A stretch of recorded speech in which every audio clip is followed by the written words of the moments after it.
Hello guys and welcome back into a new brand video. Into this tutorial, I'm going to show you how to get the session ID in Salesforce. So make sure to watch the video to the end and follow these simple steps. So basically, all you need to do is just to go to the developer console and we can execute some code that will allow us to access some properties of the user objects. So here in the setup or the setup menu, by clicking on this icon, we go to the developer console. And in your application, you will need just to store the session ID or just get it somehow. So in my case, I'm just going to open and execute some code so we can find out how to get the session ID in Salesforce. Simply, we need just to store the ID in some variable. So here, I'm just going to initiate string or just create a string. I name it ID, and basically the value for this ID should be the object or the user object so we can get the session ID.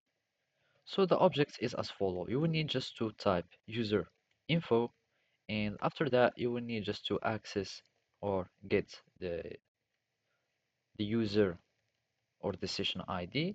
So from here we type just session ID and we get the method, and basically we convert it to a string, and at the end we will have this result.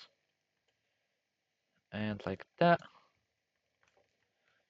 And after that we will need just to debug this or just to show it in our console so we can be sure of this variable. So here I'm just going to use a system debug, and after that I'm just going to show this ID, my session ID, and it will be this ID that I have created.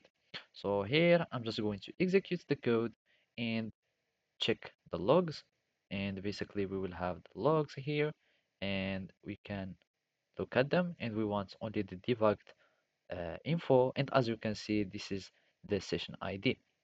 So simply this is how you can get it. Thank you for watching and see you next time.